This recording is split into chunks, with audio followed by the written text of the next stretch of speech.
Tungkara kita haturkan ke hadapan Ide Sang Hyang Widiwasa atas Asung Kertawaranugrahaya kita dapat bersama dalam rangka upacara perayaan Hari Raya Pagarmusi dan Puja Wali Pura Luhur Kiri Salaka Alas Purwo yang ke-62 Rabu Kliwon Wuku Sinto tanggal 30 Maret 2022 dalam keadaan sehat dan penuh dengan kebahagiaan suara. Susunan acara pada upacara hari ini adalah tersusun sebagai berikut. Acara pertama, pembukaan. Acara kedua, prakata panitia. Acara ketiga, sambutan. Acara keempat, pembacaan sloka suci Bhagavad Gita. Acara kelima, Dharma Wacana. Acara keenam, persembahyangan. Dan acara ketujuh, Puja Parama Santi. Para Bapak, Ibu, umat Sedharma yang kami hormati, marilah acara pada hari ini kita mulai dengan acara pertama, pembukaan dengan puja mantra Om Awignam Astu Namo Sidam Om Anubhadra Kratawiyantu Wiswata Om Dirghayu Wastu Tat Astu Wastu Swaha. Memasuki acara kedua, prakata panitia kepada Ketua Panitia Ibu Eka Widyaningsih kami persilahkan. Sebelumnya sambutlah sugeng pamidali umat. Om Swastiastu.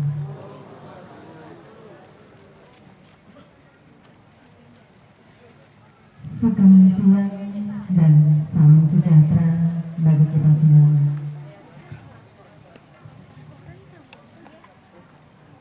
Ida Popo Pandita Giri Dharma Arsa ingkang dat sinuju Bupati Banyuwangi yang kali ini diwakili oleh Wakil Bupati Banyuwangi yang kami hormati, Forpincam Tegal Trimo yang kami hormati, Kepala Desa Kalibait yang kami hormati, Ketua PADI Kabupaten Banyuwangi yang kami hormati, Ketua PADI Kecamatan Tegal Trimo yang kami hormati, seluruh OPD Pemkab Jemberana yang kami hormati, seluruh pemada dari Pemprov Bali yang kami hormati, Ketua Yayasan Praluhur Giri Salaka Alas Purwo yang kami hormati, seluruh umat Hindu sekabupaten Banyuwangi terkhusus Kecamatan Tegal Trimo yang kami hormati, serta Nayaka dan Nayakawati yang kami banggakan. Puji astungkara kita haturkan ke hadapan Ida Sang Yang Widiwasa, Tuhan yang Maha Esa, karena atas karunia-Nya kita bisa berkumpul di sini dalam keadaan sehat tanpa kurang suatu apapun. Bapak Ibu Mas Dharma serta para hadirin yang kami hormati, pelaksanaan upacara Puja Wali Pura Luhur Giri Salaka Alas Purwo kita laksanakan yang ke-62 berbarengan dengan pelaksanaan Hari Suci Pagerwesi. Nah, jadi ini sudah 2 tahun vakum karena adanya pandemi. Astungkara tahun ini kita bisa melaksanakan bersama dengan sangat ramai, dengan sangat meriah di Pura Luhur Giri Salaka Alas Purwo kita yang tercinta ini. Kami segenap panitia sangat berterima kasih atas rawuhnya hadirnya Bapak Ibu semuanya umat Hindu yang ada di wilayah Kecamatan Tegal Trimo di seluruh Kabupaten Banyuwangi maupun para pemuda yang ada di Bali. Kami selaku panitia mohon maaf bila mana ada kekurangan baik hukum, suku, lan lungguhe.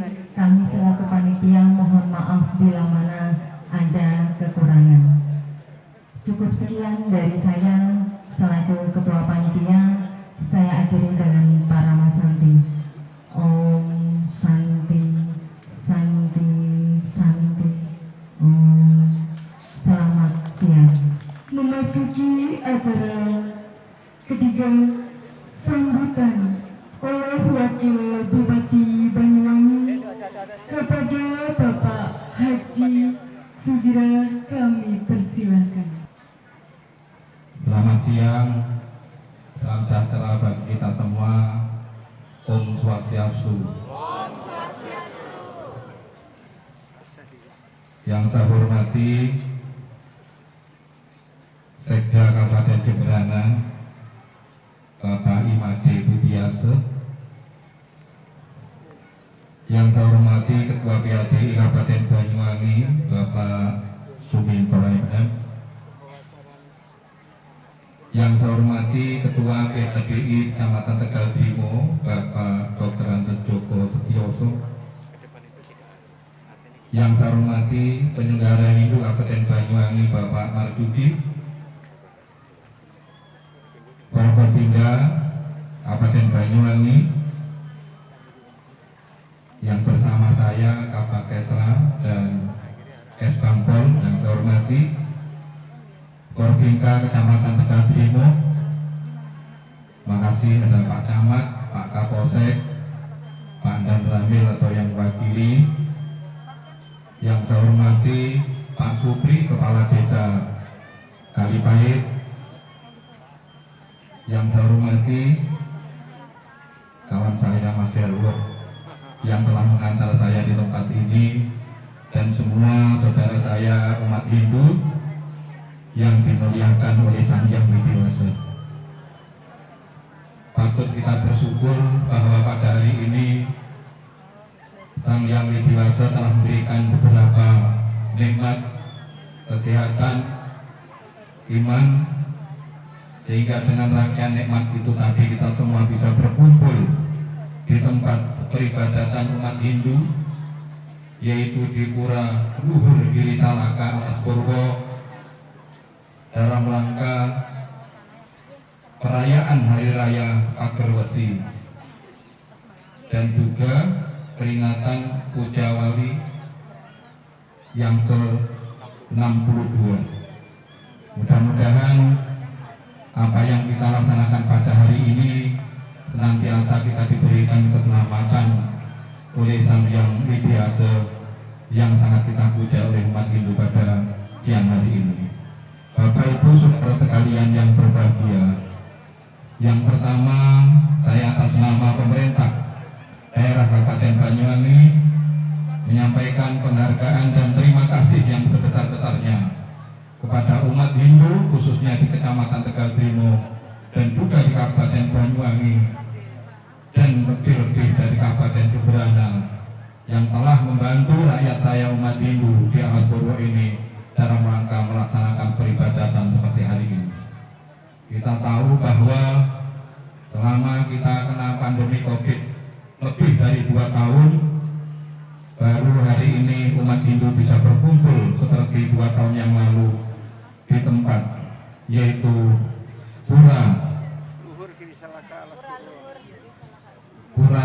Giri Salaka di Alas Purwo ini. Bapak Ibu saudara sekalian, saudara saya umat Hindu yang berbahagia,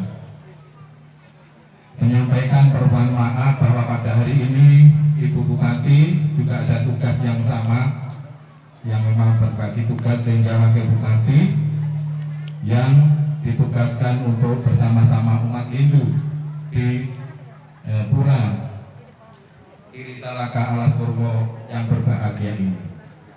Bapak Ibu saudara sekalian yang berbahagia, perlu saya sampaikan bahwa Banyuwangi baru saja meluncing yang namanya Banyuwangi Ribon. Ada 3 konsep dasar Banyuwangi Ribon yang memang harus kita ketahui dan kita kerjakan bersama-sama. Karena pemerintah daerah tidak akan mungkin bisa bekerja tanpa dari saudara saya khususnya umat Hindu yang ada di tempat ini. 3 konsep dasar, yang pertama adalah tangani pandemi, yang kedua pulihkan ekonomi, dan yang ketiga adalah merajut harmoni. Tangani pandemi artinya bahwa kita hampir 2 tahun lebih kita terkena wabah COVID-19, baik varian Delta maupun varian Omicron. Dan pada hari ini kita di Banyuwangi puji syukur kepada Sang Hyang Widiwasa bahwa kita telah melampaui daripada target yang telah ditentukan dalam rangka melaksanakan gerbek vaksin, baik yang dilakukan oleh TNI Polri, pemerintah daerah maupun tokoh masyarakat dari berbagai golongan dan umat. Oleh karena itu, pada hari ini kita bisa melaksanakan kegiatan ibadah di tempat ini, tetapi tetap juga kita waspadai bahwa COVID-19 varian Omicron ini belum sirna benar pulang dari bumi Blambangan yang sangat kita cintai ini. Bapak Ibu saudara saya sekalian yang berbahagia, yang kedua, pulihkan ekonomi. Tentu kita lihat bahwa setelah kita tidak melakukan pembatasan dalam rangka pelaksanaan peribadatan, pelaksanaan kegiatan-kegiatan yang lain, puji syukur pada Tuhan bahwa pada hari ini kegiatan masyarakat di Banyuwangi sudah pulih seperti sedia kala. Bahkan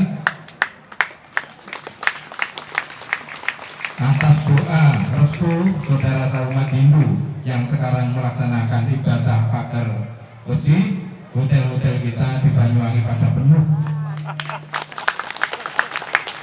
Pada penuh pada roh kalau minta ketua, jadi pada penuh. Artinya bahwa Banyuwangi sudah dipercaya oleh masyarakat baik di dalam Banyuwangi maupun di luar Banyuwangi, bahkan di luar negeri. Sehingga inilah salah satu yang bisa memulihkan kondisi perekonomian di Kabupaten Banyuwangi. Saya percaya bahwa saudara saya umat Hindu ini tidak pernah bertengkar. Sehingga kalau kita tidak pernah bertengkar di dalam saudara kita sendiri, maka kita akan dilihat dari bangsa lain, baik turis yang berasal dari dalam negeri maupun luar negeri, ini aman, maka yang dari sana akan pergi ke Banyuwangi bukan hanya pergi berwisata, bahkan pergi membawa uang untuk menginvestasikan uangnya di Banyuwangi, mendirikan perusahaan dan sebagainya, dan itu pasti akan tumbuh beberapa lapangan kerja. Kalau itu tumbuh beberapa lapangan kerja, tentu Banyuwangi pun yang kedua pulihkan ekonomi itu pasti akan terjadi, karena multiplier efeknya daripada modal dari luar yang ditanam di Banyuwangi akan menggerakkan pertumbuhan ekonomi di Kabupaten Banyuwangi. Dan terima kasih pada saudara saumat Hindu yang telah rukun ini. Yang ketiga adalah merajut harmoni. Tentu saya percaya bahwa kebersamaan, kerja keras, gotong royong, saling melengkapi, tiada hal yang sulit yang tidak bisa kita lakukan. Kalau kita filosofinya sapu lidi, kalau hanya lidi satu, yang jelas untuk nyapu itu tidak bisa. Tetapi kalau merajut harmoni, artinya kalau dijadikan satu dari berbagai sektor, baik umat Hindu, umat Islam, umat Kristen, tokoh masyarakat, pemerintah, bekerja sama, merajut harmoni dalam satu tujuan membangun Banyuwangi, menuju Banyuwangi yang sejahtera, tentu Banyuwangi yang bisa mencerahkan rakyat di seluruh umat yang ada di Kabupaten Banyuwangi. Saudara saya umat Hindu yang berbahagia, ketika saya pernah berkumpul dengan Mbah Mangku, saya pernah diajari salah satu wejangan yang namanya Trikaya Parisuda. Dan Trikaya Parisuda itu ada 3 waktu itu yang saya ingat, yaitu Managika, Kayika, dan Wajika. Benar ya, ketua? Waktu itu saya waktu sowan di Mbah Mangku dan Nayoko, waktu itu saya dipejam seperti itu sebelum saya menjadi wakil bupati Banyuwangi. Karena saya ini berangkat dari desa, alas seperti ini. Saya dulu mungkin kumpulnya keras seperti ini dari dulu. Makanya kalau datang ke sini sering saya dikatain orang-orang, kemana Pak Wabu? Mau ke saudara saya. Karena kera ini adalah menurut teori Darwin juga kita berasal dari mereka itu. Jadi Trikaya Parisuda, Managika, Kayika, dan Wajika. Ucapan yang ada di hati dan yang dilakukan itu harus serasi, selaras, dan seimbang. Kalau itu sampai dilanggar, hati mengatakan demikian, mulut tidak, lebih-lebih yang dilakukan tidak sama, itu berarti keluar dari ajaran agama Hindu yang namanya Trikaya Parisuda. Dan saya percaya bahwa umat Hindu melakukan seperti itu, soalnya saya tidak pernah melihat umat Hindu itu jotosan orang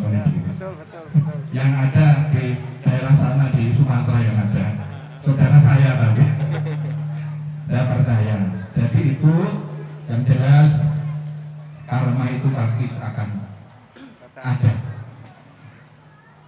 Maka dari itu saya percaya bahwa umat Hindu nanti pasti akan mencapai moksa yang tidak akan kembali untuk bersama-sama Tuhan Sang Yang Widiwasa yang kita cintai ini.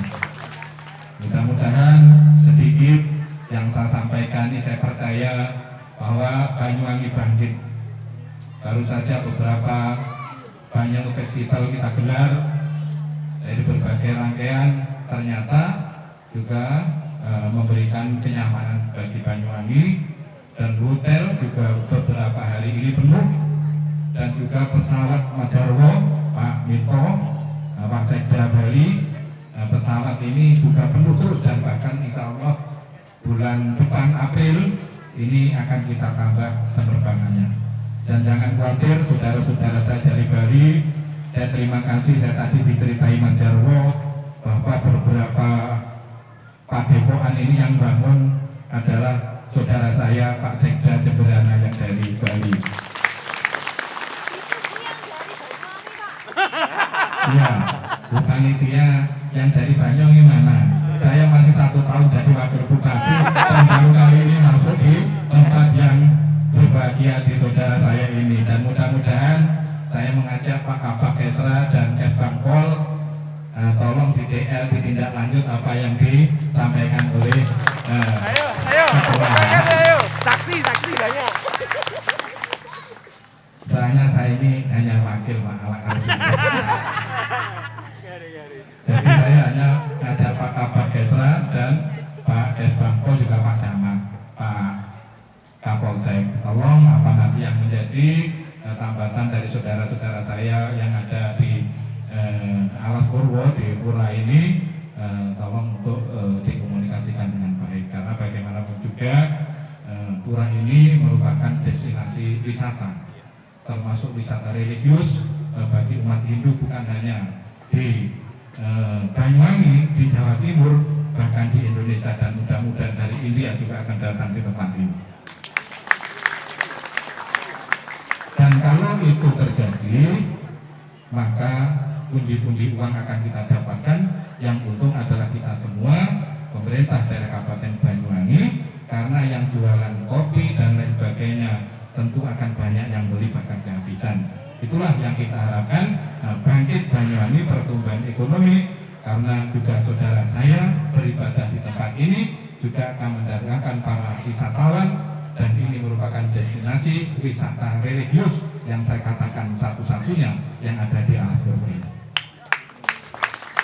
Dan yang terakhir, saya mohon maaf Bu Ketua, Pak Jarwo, Pak Ketua BADI, dan Pak Sekda, juga semuanya jaga saudara saya umat Hindu.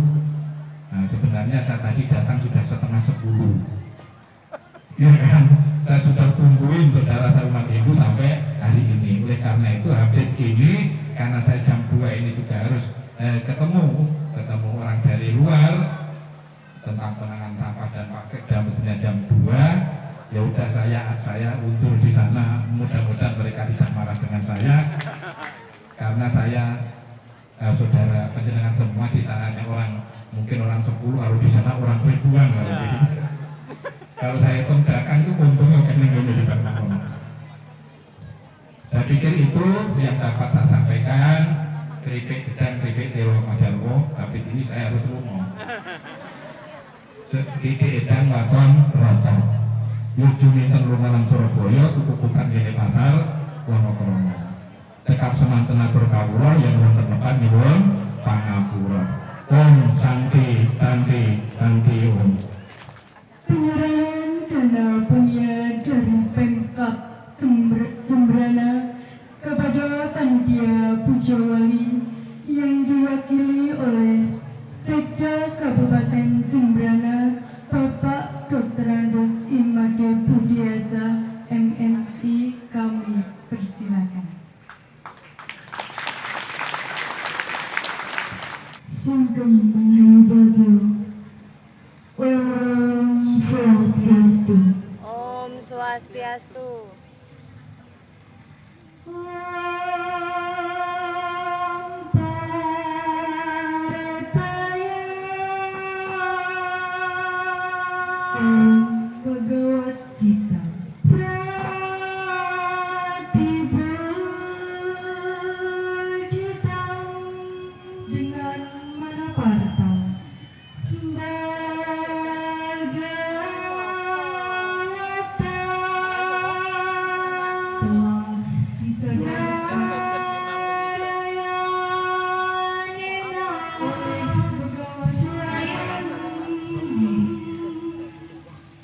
Vyasana Grapita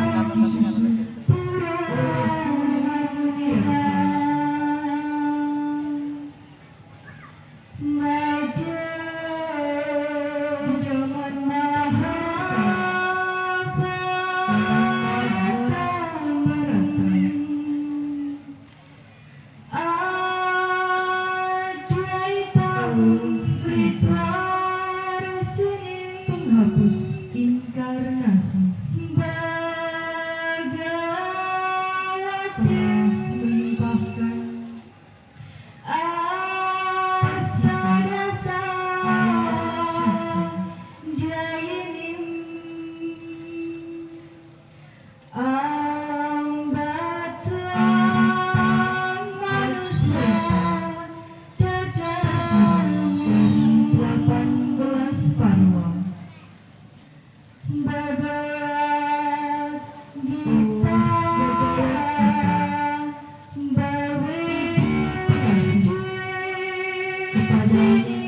aku sujud memuja berarti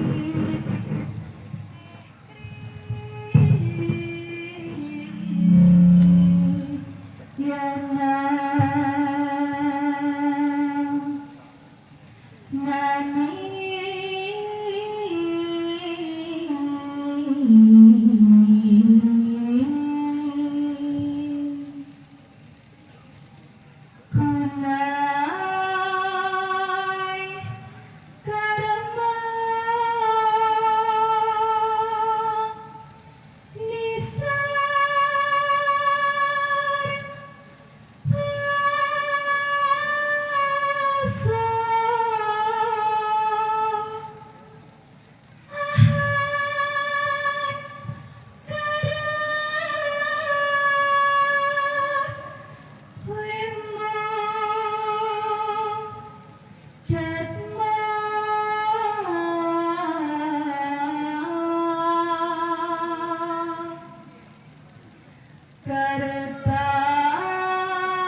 tiap perbuatan disebabkan oleh prakerti, Pakai satu tetapi orang yang pikirannya bingung diliputi rasa keakuannya berpikir aku nilai.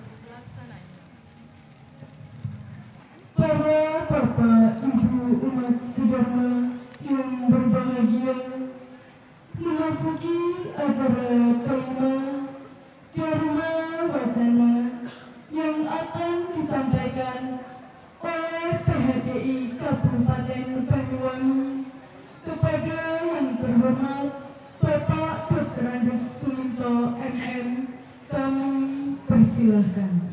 Ide palita kiri dharma rasa ingkang suci, para rombonganku ingkang sampun sinuci, Bapak Sekretaris Daerah Kabupaten Jembrana beserta rombongan dan seluruh organisasi perangkat daerah yang hadir pada kesempatan hari ini.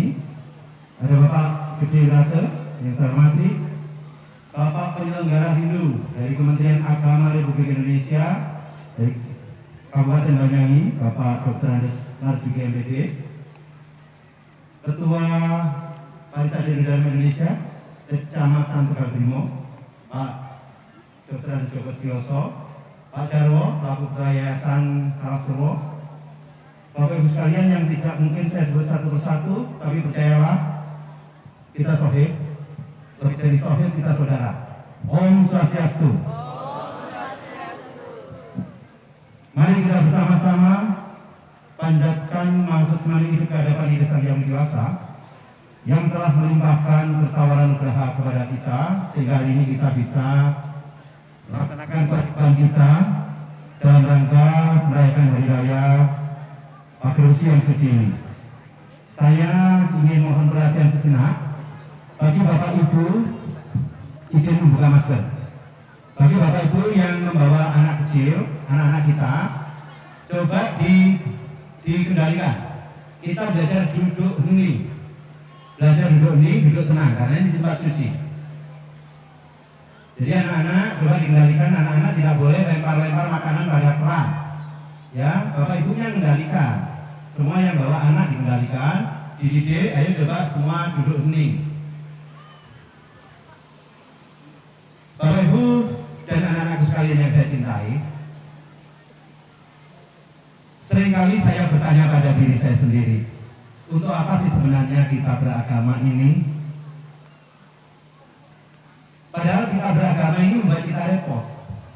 Kita harus membuat Canang, membuat Kejati, membuat Banten, kemudian harus ke Pura, harus sembahyang, harus berdesak-desakan masuk ke Alas Purwo, kadang-kadang berdesak-desakan masuk Pura Blambangan. Yang itu tidak mudah. Tiap hari kita mesti sembahyang. Harus begini, harus begitu. Tidak boleh begini, tidak boleh begitu.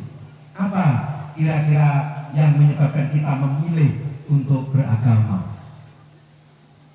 Bukannya ada banyak orang tidak beragama tidak direpotkan dengan hal-hal seperti ini. Di dunia ini dengan penduduk yang hampir 8 miliar, lebih dari 1 miliar orang tidak beragama, ateis mereka. Oh, mereka baik-baik saja. Kalau alasan kita beragama semata-mata agar kehidupan kita baik, mereka yang tidak beragama pun, yang ateis pun juga banyak yang baik. Mereka memiliki rasa kemanusiaan yang tinggi, memiliki rasa empati terhadap saudara-saudara lainnya. Mereka sering memberikan bantuan. Mereka juga hidup bernegara dengan baik. Mereka jujur, berintegritas, dan banyak hal baik lainnya yang mereka juga alami, seperti juga orang beragama. Lantas untuk apa kita beragama? Bapak Ibu Saudara sekalian, kalau melihat itu, saya kemudian berpikir bahwa ternyata beragama itu kita sedang belajar mati selama kita masih hidup. Jadi kita ini sedang belajar mati selama kita masih hidup. Mengapa kita mesti belajar mati? Oleh karena kita tidak selamanya hidup. Kita ini tidak selamanya hidup. Bahkan kehidupan kita ini sebenarnya singkat sekali. Mungkin kalau para dewa yang melihat menggunakan tahun dewa, kehidupan kita ini sesingkat seperti laron ini. Mereka lahir, kemudian hidup, sebentar saja di mata kita mereka bisa melepakkan sayap, dan sayap itu dalam waktu sekian detik lepas, mereka mati lagi. Sesingkat itulah sebenarnya kehidupan kita ini. Seperti yang di salah satu saya dinyatakan bahwa sesungguhnya kehidupan kita amatlah singkat. Sesingkat kilat petir, seret gitu saja, hanya kelak gitu saja. Sesingkat itulah kehidupan kita. Jadi kita ini sebenarnya hidup hanya sebentar, yang kemudian dengan tidak bisa kita duga kita bisa mati sewaktu-waktu. Kita bisa mati sewaktu-waktu. Mati tidak selalu menunggu tua. Bisa saja seorang anak kecil dia mati. Bisa saja bayi yang belum lahir pun bisa mati. Bisa saja sekarang sehat, sedang bugar, nanti bisa mati. Jadi sesungguhnya kita belajar agama ini mempersiapkan diri untuk mati setiap saat dan siap untuk itu. Lantas apa yang membedakan kita yang beragama dengan yang tidak beragama? Saya ingin mencoba untuk membuka sedikit kitab suci kita. Karena kitab suci kita ini banyak sekali. Ada Purana, Itihasa, ya.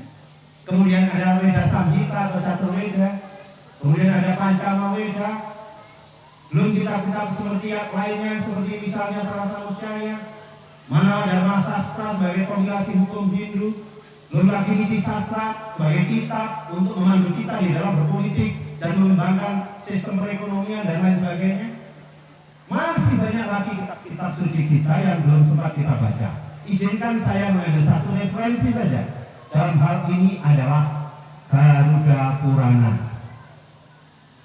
Kalau menurut Garuda Purana Bapak Ibu, ada dua kecenderungan roh kita. Jadi setelah mati, roh kita itu memilih dua jalan.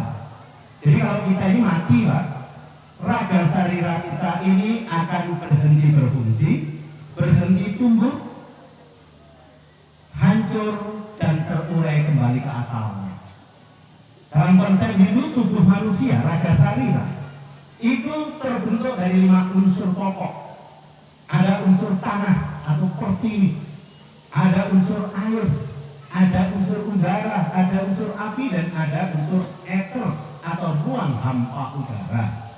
Kok bisa ada ruang hampa udara? Ya, karena di tulang kita ada rongga-rongga yang tidak berisikan udara. Ya, gimana deh? Sehingga karena temanya mati, ini diingatkan langsung mati. Bapak Ibu, saya ingin kita agak tenang ya.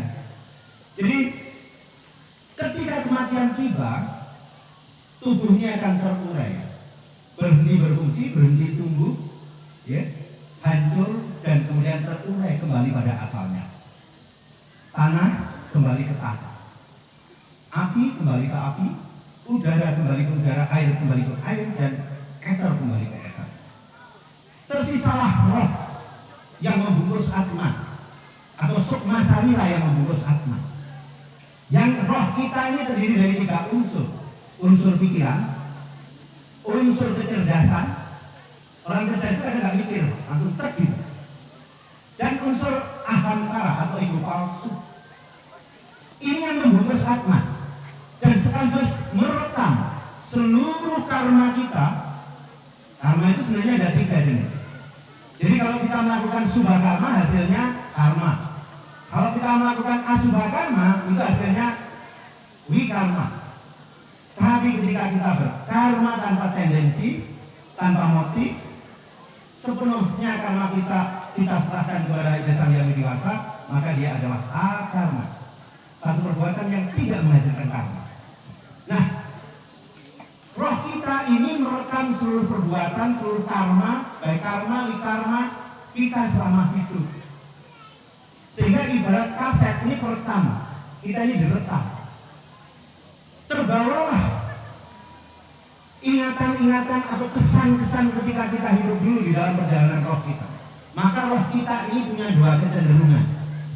Kecenderungan yang pertama adalah kecenderungan Pitriyana, melewat jalan yang namanya Pitriyana. Yang jalan Pitriyana ini berujung pada reinkarnasi, numites kembali ke dunia, dan melewati berbagai tahapan baik surga maupun neraka. Sementara bagi mereka yang telah mampu membebaskan atmanya dari pengaruh karma, dia akan memilih jalan Dewa Yana. Yang mereka akan mengalami pembebasan, tidak mengitis kembali ke dunia. Ini kecenderungan roh kita. Sekarang saya akan sedikit bercerita berdasarkan Garuda Purana, ini nggak ngarang, berdasarkan Garuda Purana tentang perjalanan roh melalui Pitriyana. Perjalanan roh Pitriyana melalui Pitriyana selama 1000 hari pertama.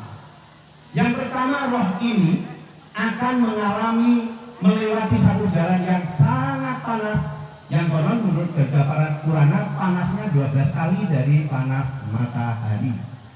Bayangkan, kita saja, tubuh kita kalau kena panas 1 kali panas matahari, kita akan rumat, meleleh.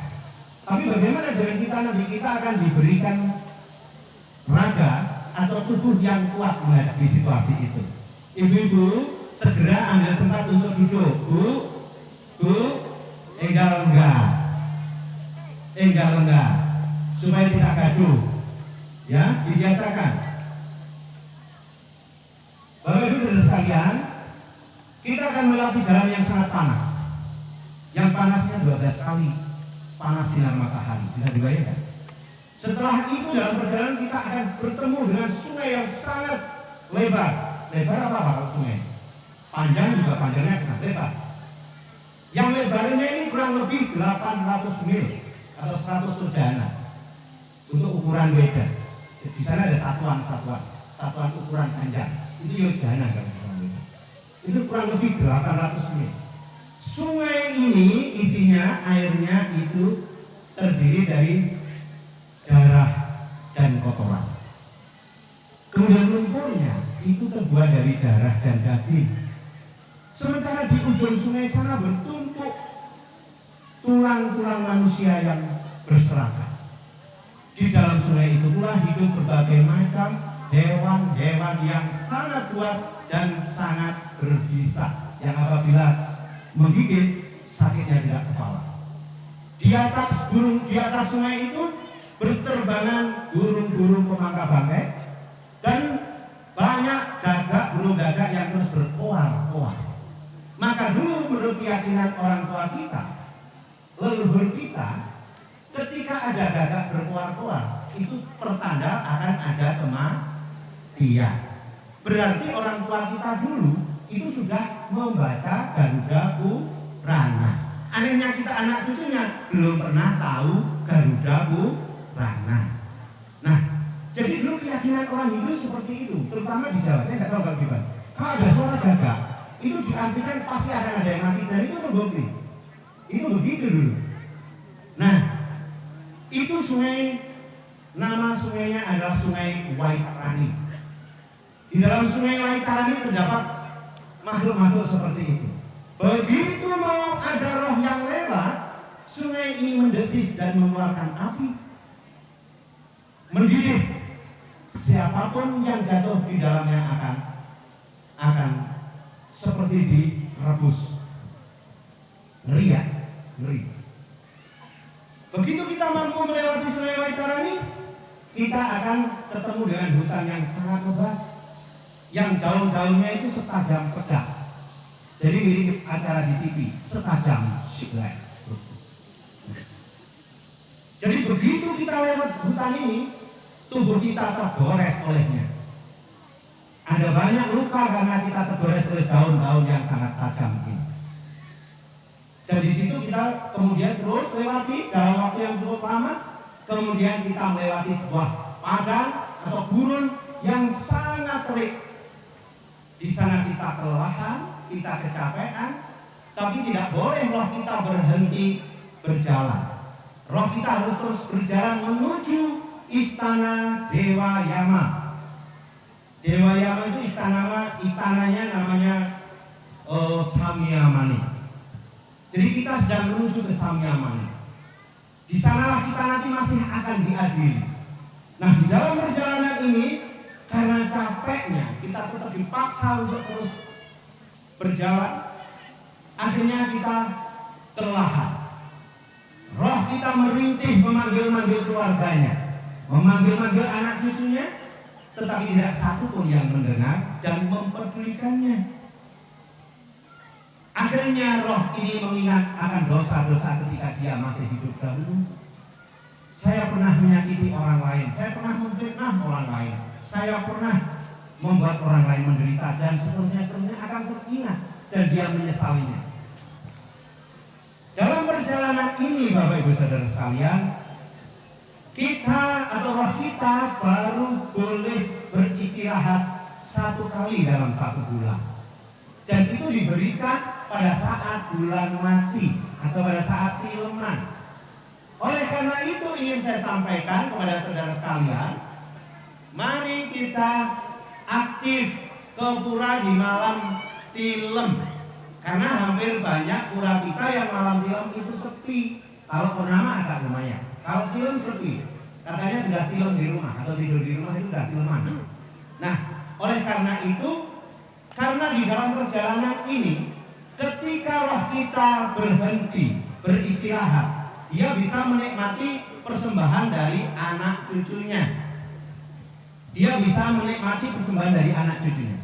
Jadi kalau kita bikin persembahan kepada roh leluhur, kita memberikan sesaji, cawisan, sandingan, atau apapun namanya, itu bisa dinikmati oleh roh para leluhur kita melalui Dewa Baruna, yang kemudian oleh Dewa Baruna kemudian disampaikan kepada Dewa Surya, dan oleh Dewa Surya kemudian dibagikan kepada roh leluhur yang kita kirim. Dan sesembahan atau persembahan yang paling bisa membantu perjalanan roh ini adalah apa ini namanya? Lungsuran. atau prasada. Jadi prasada yang telah kita persembahkan kepada Desa Hyang Widi di malam bulan film itu ketika diambil kemudian kita persembahkan kepada Pak, acara sedang berlangsung, bisa dulu? Ya. Beli Pak. Ya, ya, saya anggap oke, ngerti kok. Intinya, ya, silakan. Boleh jajan dengan membawa acara. Pada saat itu Bapak-bapak, jadi persembahan kita itu akan memudahkan atau meringankan perjalanan roh, beban perjalanan roh ketika persembahan kita itu dari prasada.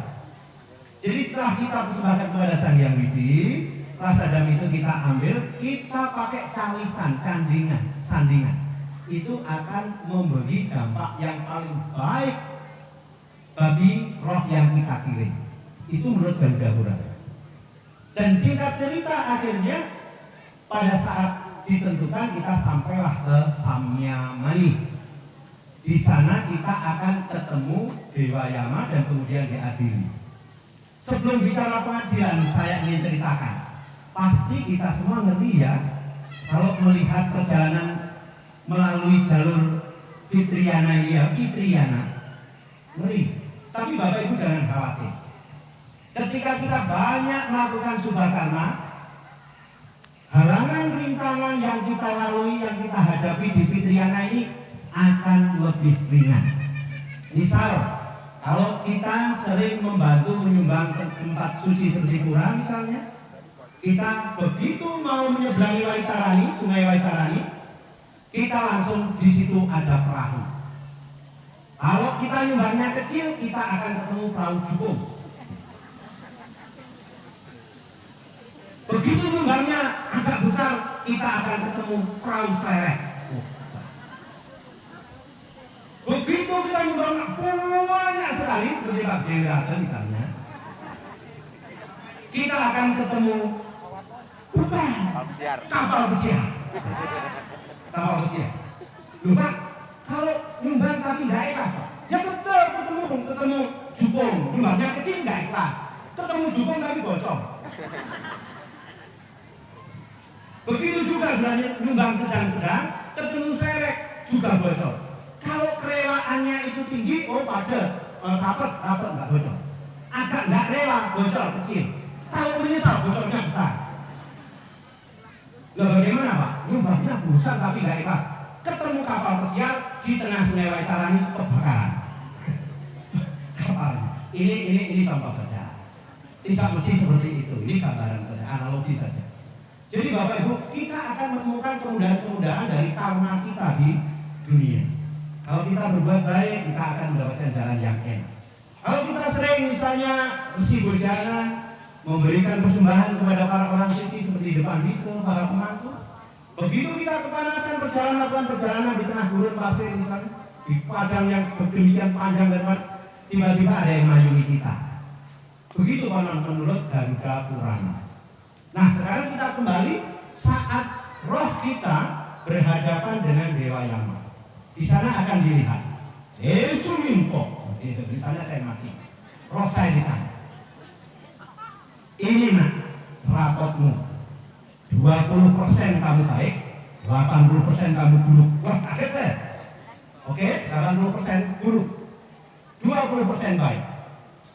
Ini di dalam kisah-kisah kitab suci kita, seperti di dalam Itihasa Mahabharata. Pada Parwa yang 18 itu dikisahkan Pandawa itu katanya baik, tapi di awal kematiannya dia masuk neraka, baru surganya di belakang. Jadi menurut rumusan kitab suci kita Bapak, yang sedikit itu dinikmati di depan. Jadi kalau saya ini yang sedikit itu baiknya, saya dimasukkan surga dulu. Wahai Minto, karena 20% hidupmu dalam kebaikan, kamu tak kasih hadiah di surga. Ingat 20% saja. 20% habis, sudah saatnya kamu masuk ke neraka. 80%, lama banget. Begitu penghakiman di neraka selesai, penghakiman di neraka selesai, maka saya harus keluar dari pintu neraka untuk mengakhirinya dan kemudian harus mengitis ke dunia lagi, reinkarnasi. Saya akan melewati pintu neraka, neraka cipta. Disampaikan terima kasih. Mudah-mudahan darba wacana yang telah disampaikan dapat menambah ilmu, pengetahuan, dan meningkatkan serada dan bakti kita semua. Memasuki acara ke-6, persembahyangan.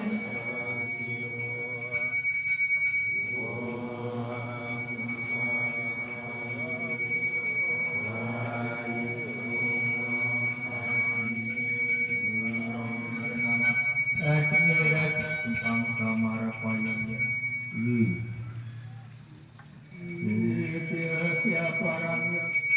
Beranam ya pelajaran nama akhirat itu nama